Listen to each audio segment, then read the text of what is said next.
All right, Mr. President, really want to thank you for taking the time here to sit down with us at Bedminster. Really beautiful course, obviously, and you've got the LIV tournament coming up here in a couple 2 weeks. Yeah, that's one place you were right. I mean, you called it with LIV and PGA, right? We call a lot of things right, actually, I guess, if you look. But I did. I said these guys should take the money and just relax. Just take the money, go out and play. And the ones that listened to me made a lot of money, and the ones that didn't listen, they're not so happy right now.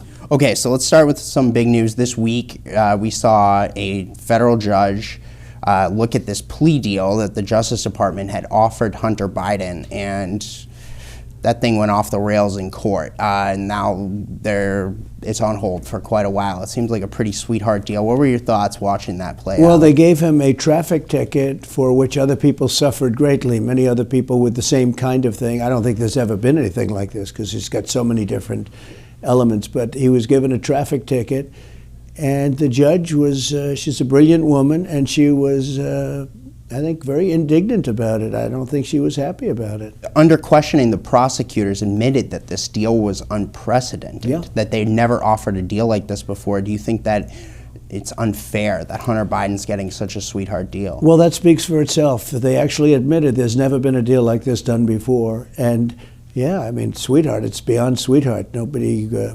even understood the deal. The judge was the one that really figured out the deal. They were not telling the judge. I think the prosecutors and the others, they may or may not have understood it together, but they certainly seemed to have a different take on it. But the judge understood it better than they did, and she wasn't happy about it. So this is just the latest in the Biden family corruption stuff that's been coming out. We saw Senator Grassley push to release this FBI document very recently that alleges that the Biden family was both Joe Biden himself and Hunter Biden both received $5 million in bribes.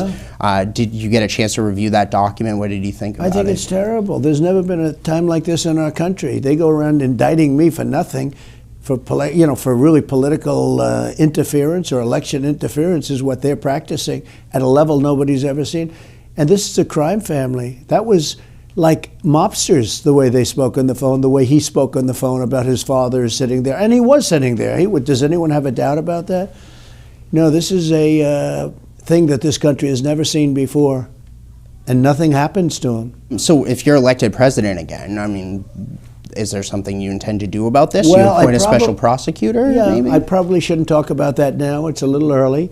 But you can't allow this stuff to go on. This is terrible what's happening, and so bad for our country. And getting money from other countries, Ukraine, China, and many other countries. And then you wonder, why are we putting up all the money in Ukraine? Why isn't Europe putting up the money? The European Union is putting up just a tiny fraction of what we're putting up, and it affects them much more. And maybe is this the reason why? Because they're getting a fortune from Ukraine. They're getting a fortune from China. Look at the money that they're being paid by China. And this was all found out by the Republican Congress and the committees. And this is peanuts compared to what they seem to be ready to find out. No, this is terrible that a thing like this could happen. And yet they go after the Republican. From the day I came down the escalator, they've been doing this stuff. Whether it's Russia, the Mueller witch hunt, which turned out to be totally no collusion after 2 years. No, it's a very sad thing. What they do and what they're doing to our country is very, very sad. But it's actually a crime family. And I have such respect for the judge because she called it out. I mean, a lot of people, they always said it's a rubber stamp, whoever gets it. She didn't view it as a rubber stamp, and I just have such respect for her. So in 2016, you very famously branded Hillary Clinton as Crooked Hillary. Who's worse? Joe Biden, Hillary Clinton? Well, I took the name off Crooked. We call her Beautiful Hillary now because, that one's over with. And the word crooked was very pertinent, I think. It was a very good word for Biden. No, he's crooked. He's a crooked. He's the most corrupt president we've ever had. And he's also the worst president we've ever had. You look at what happened in Afghanistan. You look at what happened with inflation. Look at the economy. Look what's going on. No, he's the worst president we've ever had in this country. You look at our border, millions and millions of people are pouring into our country, and nobody knows who they are. But they're from prisons, from mental institutions, and they're terrorists. And they're coming in, millions of people. and they don't know. Speaker of the House, Kevin McCarthy, has said that he believes that we're on the verge of opening an impeachment inquiry into President Biden. What do you think about this? Well, I mean, obviously you've gone through it twice. Do you think that's right. Joe Biden should be impeached? They impeached me over a perfect phone call. This guy's stolen millions of dollars and done worse than that. I mean, look at what he's done to the country with the inflation, with the energy, with taking away people's rights, with the DOJ, weaponized DOJ. No, I mean, they impeached me over a perfect phone call. And here's a guy stolen millions of dollars and done other things that are so bad. Our country is in a position where it's so sad to see what's happening. I mean, is that, you think they should proceed? I don't want to comment on it, but I think people understand. Nobody's ever seen anything like it. We'll see what they do. Let them make their decision, but they should do the proper thing. Let them make their decision. Just before we sat down here, the special counsel put out a superseding indictment. What that means is additional charges against you on the documents case, as well as they added another defendant, the head of maintenance down at Mar-a-Lago. What's your? I don't know if you've had a chance to review this. I just heard it as I'm sitting down. This is harassment. This is election interference. I'm protected by the Presidential Records Act. Totally. It shouldn't even be a case. It's not a criminal case. Where's Biden with all the documents? He's got 20 times, 30 times the documents I have, and he has not made it easy for them either. They're hiding boxes. They're sending boxes to Chinatown. Boxes are being sent to Chinatown, and yet China's paying them millions of dollars. You explain that one, and you don't even hear about it. All you hear about is Trump. No, this is a two-tier system of injustice, and that's what we have. We have a sick country. Our country is very sick right now. We have a failing nation, and it's a very, very sad thing to watch. You've called Jack Smith deranged. Yeah. Again, if you're elected president Yeah. again, is he somebody you would fire? Well, I wouldn't keep him. Jack Smith, why would I keep him? He is deranged. Look, he's gone after other people, been overturned unanimously in the Supreme Court. He's destroyed a lot of lives. Lives have been destroyed, and he's destroyed people. He's destroyed lives. And virtually illegally. He was Lois Lerner in the IRS case, which is one of the most egregious abuses. What happened? The government had to apologize to people. It went after Christians. No, this is a guy. He's a wild man, and I call him deranged. And he's been overturned, and he went after the governor of Virginia, overturned unanimously. He went after another senator or something. He was overturned. Yeah. What he's done is just horrible. And the abuse of power, it is prosecutorial misconduct. Do you think that the cases that he's bringing against you are going to end up, when we look back on them in history, we'll be looking back at them like we look back at his case against Edwards, his case against Senator Edwards, is who you're talking about there, or Governor McDonnell, and he's done it with people of both parties? I think they'll end up being an embarrassment to the Democrats and an embarrassment to our country, and they have lifted my poll numbers. In all fairness, they didn't want to run against me. That's why they did it. They did this so that I wouldn't get the nomination. And it actually had the reverse effect. It's lifted my numbers, but I was winning anyway by a lot. And now the polls just came out today. I'm winning by like 40 points, 45 points. And I'm also beating Biden by a lot. And DeSantis, or DeSanctimonious, as I call him, is losing very badly to Biden. I'm winning by a lot to Biden. They don't want to run against me. That's why they did it. And it's had a reverse impact because the public is smart and they see this stuff. And now maybe a January 6th case. I don't know, maybe not too, because it's did nothing wrong. But what they're doing is it's not been received very well by the public because the poll numbers are through the roof. But they did this in order to get me out. And it's incredible because the public gets it, and it had the opposite impact. You're leading in the polls big time. Every single poll, every single state, every national poll, one, yeah. National polls, etc. And beating Biden. Yes, in several polls. So, Mr. President, are you confident that you're going to hang on here, win the nomination, win back the White House? I think so. I hope so. I hope so for the country, or we're going to have a country that's finished. I have people coming up all the time to me crying, and men, women, strong people, smart people, and they're crying, they say, "Sir, if you don't win, sir, our country is finished. Our country is finished." And I believe it. When you look at our border with millions of people coming in from places unknown, places we have no idea where they're coming from, nobody does anything about it.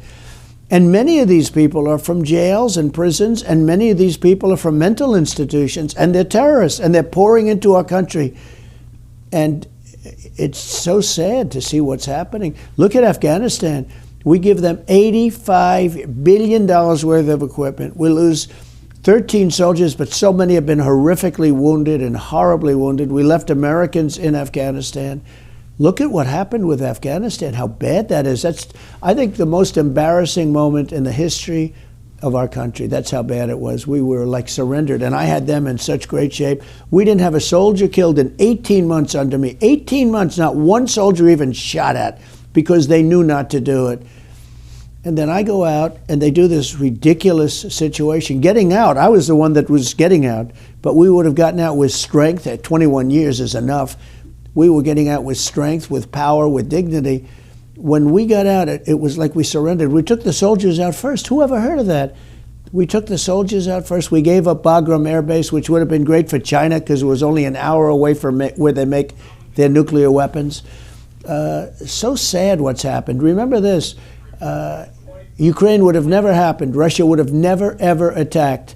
Ukraine would have never, ever happened if I were president. Wasn't going to happen. And it didn't happen. For 4 years, it didn't happen. And I can't tell you what China is going to do, but it would have never happened. Taiwan would never happen. They wouldn't be having ships circling around. They wouldn't be doing what they're doing right now. I want to get to Russia and China in just a couple minutes, but a couple more questions on the election. Upcoming in just a few weeks is the first scheduled Republican primary debate. There's been a lot of speculation as to whether you're going to go or if you're going to do some kind of other event. You've talked about maybe doing something with Tucker Carlson. Have you made your mind up? What's your plan on that front? So I haven't totally made a decision. I like the debates. I might be here because of the debates. I might have won against Hillary with the debates, and I might have gotten the nominations because of the debates. But when you're leading by 50 and 60 points against these people, and you have people at 0 and 1 and 2, and then they're going to be asking me hostile questions, and they probably won't have much of an audience if I'm not in the debates. According to what I read, if I'm not in the debates, they're not going to have a very big audience. It seems almost like it would be foolish to do them. Reagan didn't do them. Other people didn't do them. And I don't know that I should be doing it, to be up against a hostile network with hostile people that are polling at 0. I mean, they don't have any votes. I mean, one of them had actually a 0 with an arrow pointing left. I'm trying to figure out what that means. Probably means that they have too many votes and, like the election. But they're at 1, 2, 3, 4, 5 maybe. And I'm in the 60s. I see a poll the other day, 78. I'm at 78, and you have people at 0. And I feel it's sort of foolish to be doing it. I think it's could be stupid. It could be a stupid thing to do. But I have not made up a decision. I don't mind doing them. I like to do them. I enjoy them, actually. And I think they're a good thing.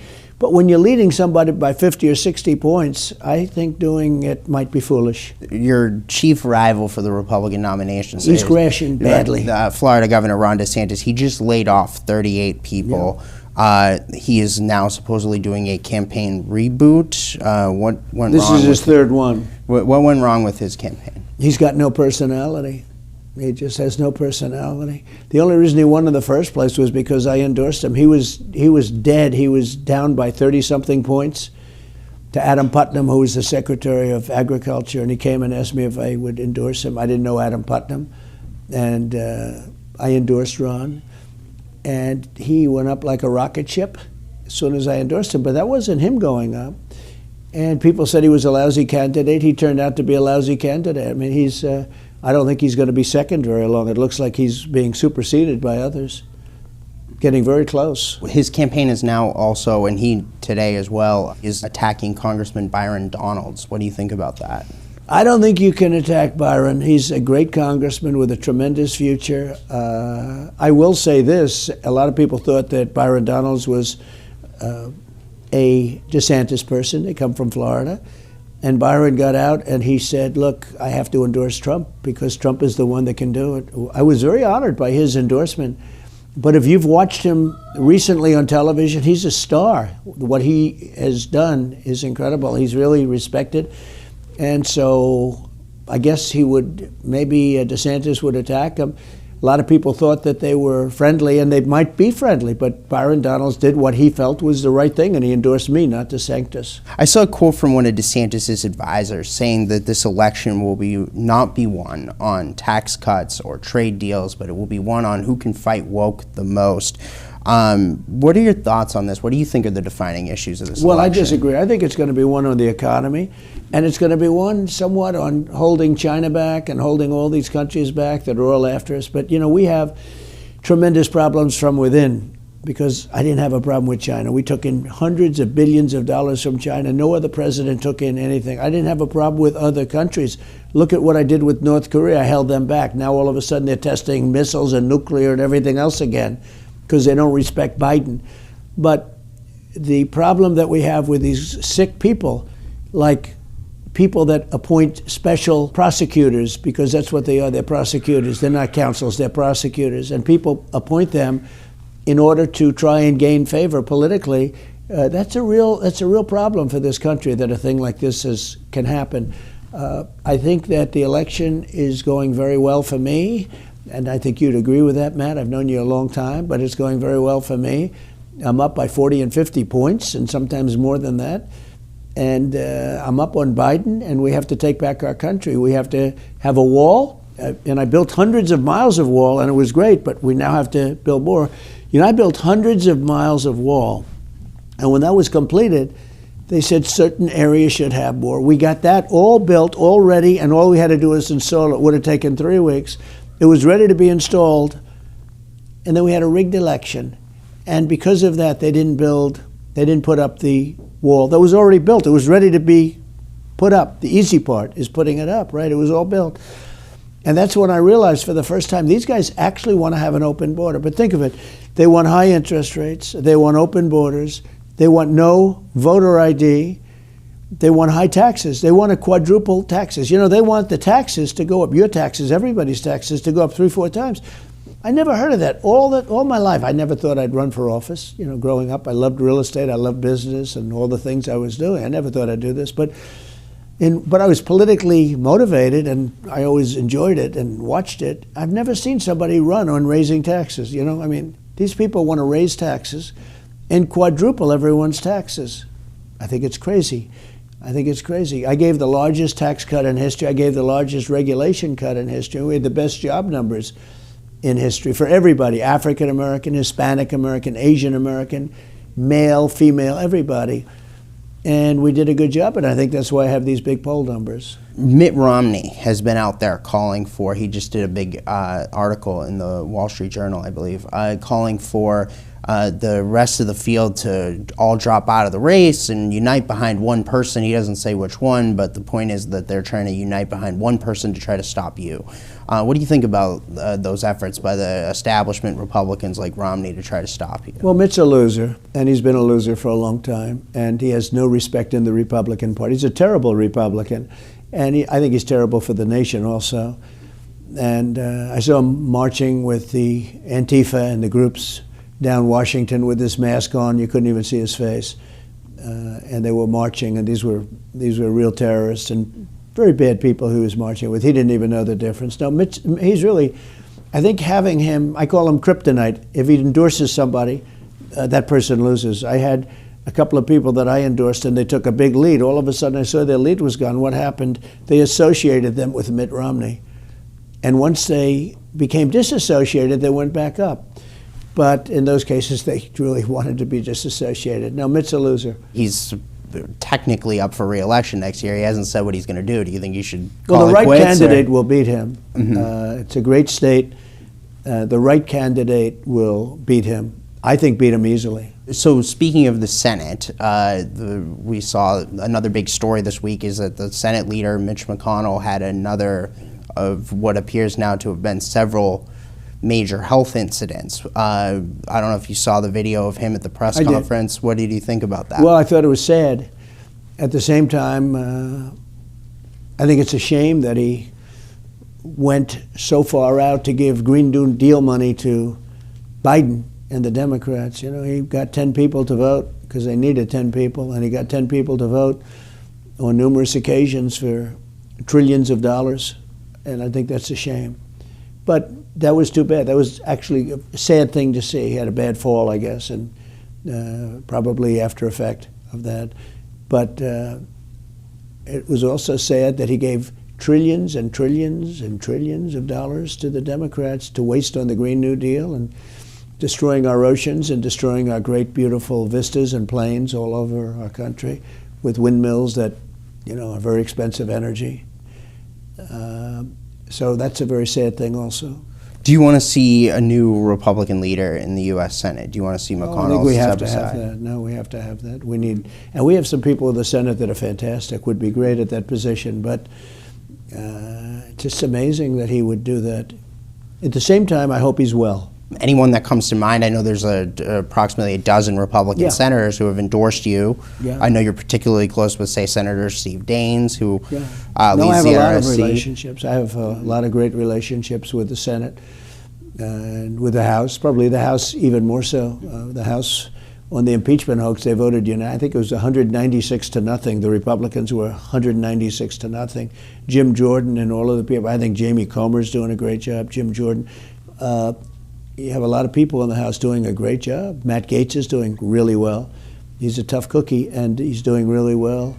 Marjorie Taylor Greene has done really well. A lot of people like what she has to say. A lot of people. Are you going to be involved in I know you endorsed a lot of candidates last year in the midterms. Are you going to be doing that again in Senate races, governor races, House races next year? So I'm at almost 99% in endorsements in the Republican Party for primaries, which is pretty amazing. And a lot of those people don't have a good chance. You know that. I've endorsed people that had no chance. Well, DeSantis is one. Take a look at DeSantis. He had no chance until I endorsed him. He'd right now be at a law firm or working at a pizza place, right? He wouldn't be there. And many others, I don't want to mention names, but they wouldn't be there. And some I helped. Some I helped and some I got elected. But it's 99% when you think of it. That's pretty incredible. But what people don't know is there's 233 wins out of 253 in the midterms. Now, I didn't endorse everybody, but the people I endorsed won in the midterms I'm talking about. And I don't get credit for the success we had. They talk about 1 or 2 or 3, but I was 233 out of 253. That's pretty amazing. And you can check with Brian Jack on the numbers, who you know and respect. So I really did great in the midterms. Now, I didn't endorse everybody. A lot of them I didn't believe in or just didn't happen to get to endorse them. But 233 out of 253 is pretty good, I'll tell you. So moving back to the presidential race, talking about the other candidates in the Republican primary, any thoughts on several of the other ones? Tim Scott, Nikki Haley, Vivek Ramaswamy. What are your thoughts on the rest of the field? Well, I don't want to go into individuals, but some are good and some I think are terrible. I think some are terrible. I think some are not good people. A guy like Christie, he's just wasting his time. Nobody likes him. Nobody respects him. He left the governorship of New Jersey with an 8% approval rating. That says it right there, 8%.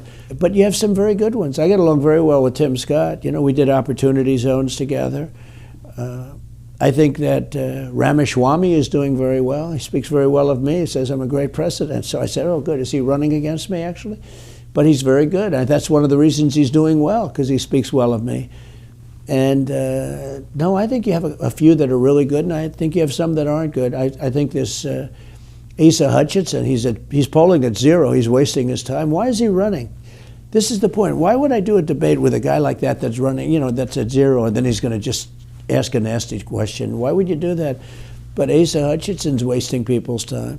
But you have some very good people in there, too. Okay, so now on the Democrat side, Joe Biden only faces 2 different candidates, RFK Jr., Marianne Williamson. Yeah. Are you kind of surprised that he's not facing any more? Like, where's Gavin Newsom? Where's Liz Warren, Bernie Sanders? Why aren't they running against Well, him? I'm a little surprised. The Democrats sort of unite, and the Republicans have to do a little bit more of that. We have the Mitt Romneys of the world. We have some other people that are really not very good, frankly. And they have people that do vote when they set their agenda. You see these unanimous votes. They wanted to impeach me. They went to impeach me unanimously, even though many of them disagreed with it, totally disagreed with it, and I ended up winning twice. but they stick together. The Republicans have to stick together the same way. So for the general election, assuming you win the Republican nomination, do you expect to face Joe Biden in November 2024, a rematch? I can only say probably. I mean, I watch him walking out of a helicopter. I watch him, just watch him. He can't walk up a flight. He hasn't going down a flight, but going up a flight, he seems to have a problem. He can't go up a flight of stairs. I think I don't know, physically and mentally. I think his mental is worse than his physical, if you want to know the truth. As to whether or not he makes it, I have no idea. Whoever it is, it's all right. I don't like to predict. I would say that there are some other people that would like it, and I wouldn't be surprised if somebody actually did give him a real challenge at some point. Assuming it is Biden and it is a rematch between you guys, what's your plan to defeat him? Can you kind of walk us through that? Well, we did great the last time, I can tell you that. But, you know, COVID caused a lot of problems, even though we did very well on that. If you look at the Republican governors, and I let them do their thing, they had, you know, great success. But this was a worldwide disaster coming in from China, the China virus, as I call it. And what a shame. But we did very well. We got more votes than any other sitting president ever. By far, actually. And we got much more votes, many more votes than we did the first time. You know, the first time I got 63 million. I got millions more votes than we did the first time, which is very unusual for a president, for a sitting president. So we get the most votes of any sitting president in history, and I think that we're going to do very well. I will say that as well as we did, in terms of getting the most votes ever, as well as we did, I think there's more spirit this time, because they see what's happening to our country. This man is a disaster. The whole administration is a disaster. Okay, so I want to wrap up with a few major issues. The Ukraine-Russia war, obviously you've pledged to end that on day one. Can you kind of give us an insight into how you would do that? Well, I don't want to go too much into it because I can't tell you this and I'm supposed to sit down and negotiate, but I will get it ended. I know both of them very well. I know Zelensky and I know Putin very well. I'll get it ended, and I'll get it ended very quickly. I say in 24 hours. I really believe I can, because that thing is a disaster. It's a human bloodbath, and we have to get it ended. It has to end. And when people say, well, who do you like? Who do you this? Look, we have spent $200 billion on that war, and Europe has spent $20 billion on that war. Now, you tell me that's fair? We spent $180 billion more than Europe. The European Union, or if you look at it, because it's just very similar, you look at NATO. The only reason NATO has any money is because of me. Because of me, they have money. Because I came in and I said, well, wait a minute, you people haven't been paying. We've been financing it. And then on top of that, they make trade almost impossible for us. So I broke that open too. But we're at 200 million. They're probably at 20 billion. But think of it, 200 billion versus 20 billion, or something thereabouts. You think that's fair? And it affects them a lot more than us. But regardless of that, I want to get it ended because I want to stop all those people from dying. You look at those cities, they've been obliterated. And the death toll is much higher than what they're talking about. That's the other thing. They don't talk about it. The death toll is much higher. But I want to get that war ended because people are dying at levels that we haven't seen in a long time before. Do you think that our foreign policy elites are too focused on Russia and not enough focused on, say, China, which is arguably a bigger adversary to the United States? Well, Biden went out 2 weeks ago and he said, we don't have any ammunition. I rebuilt our entire military, and we had so much ammunition we didn't know what to do with it. And now we don't have enough ammunition because we've given it to Ukraine and others, but we've given it to Ukraine. And he goes out and stupidly admits that we don't have ammunition. Now, if you're China, don't you like that? If you're North Korea, don't you like hearing this? And he shouldn't have done it. That's probably classified information he gave out. But when you think about it, he goes out and says, we don't have ammunition. How stupid is that to say? So the other big... And to allow it to happen, right, more importantly. Another big story about China is that they're operating this spy base in Cuba. You've threatened them. You've said that if you're reelected, that if they have 48 hours to vacate the premises, and if not, then you're going to hit them with the biggest tariffs they've ever seen. That's not the only action the Chinese are taking in the Western Hemisphere. They're working on converting South American countries. They're all over South America. They're taking over the Panama Canal that we lost tens of thousands of people building because of the mosquitoes, right? Malaria. And They're taking over the Panama Canal. From Panama, they're running it. We built it. We stupidly gave it to Panama for $1. Stupidly. How stupid was that? We gave it to Panama. That was Jimmy Carter. We gave it to Panama for $1. How stupid was that? And we lost thousands and thousands of people building the Panama Canal. It was like building in hell. And we handed over for $1. And now China takes it over. It's not even believable that we allow this stuff to happen. Is not even believable. Has Joe Biden abandoned the Monroe Doctrine? He abandoned the country. He abandoned our country. Look, the biggest story, one of them, many, I guess, but the biggest story that the papers don't write about is what you just said, is Cuba. They are building military operations right now in Cuba. And the papers, they don't even want to talk about it. When I heard that, I said, well, that will take care of itself because there'll be a mad onrush in the United States when they. You don't hear it. But this is why I get 90% of the Cuban vote, because I protect the people from Cuba that happen to be living in this country, or Cuban Americans. And what happens is the Cuban Americans are never going to be able to go back to Cuba because China is taking over Cuba. That would never have happened. They would have never even thought about doing that during the Trump administration. So China for years has had this Made in China 2025 plan. I mean, 2025 is right around the corner, right? It's just a couple years away. Yeah. Why don't we have an American plan like that? Well, we did. I was beating China, and I told President Xi, I don't like the 2025 because that sounds like a threat. And he took it away. But now he's reinstituted it under Biden. But, he took that away. Do you remember 6-7 years ago, they talked about 2025. And I said, that sounds very threatening. Essentially, it sounds like the world is going to China in 20. Well, the way it's going now, it is. But we had it so that we were just beating them at every level. We were beating them on trade. I put tariffs on. It saved our steel industry because they were dumping steel here. I put tariffs on. Our steel industry was totally safe. The people that like me most are the steel companies and the people that work in steel mills, because our steel industry was dead. We weren't going to have a plant in the whole country. And they were doing things to us that were terrible.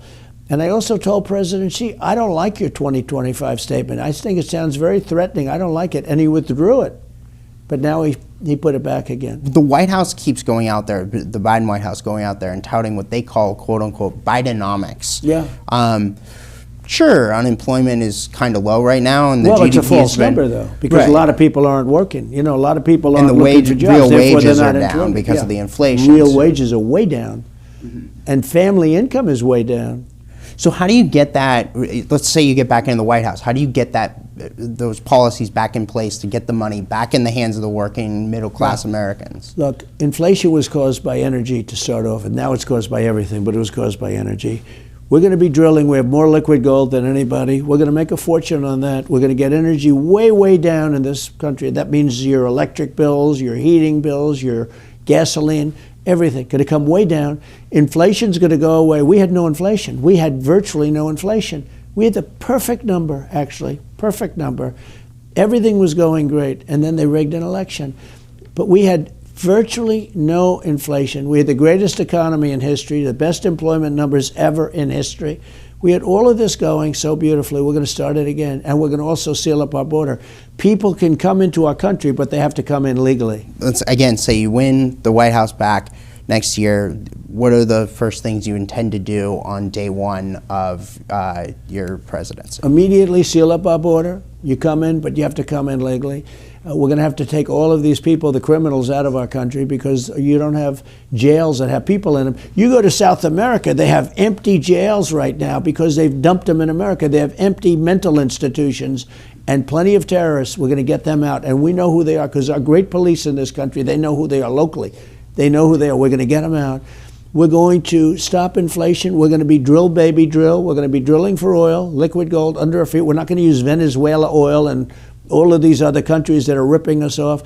We have more oil than anybody. I'm going to get the Russia-Ukraine thing settled up quickly. We're going to create the greatest economy ever in history. We had the greatest economy in history, and we're going to do it again. Our job numbers, our employment numbers, we had the greatest economy in the history of the world, frankly, and we're going to do that again. But we're going to be drilling for energy. We're going to be using what's under our feet, liquid gold. and then we're going to start paying off debt and reducing taxes.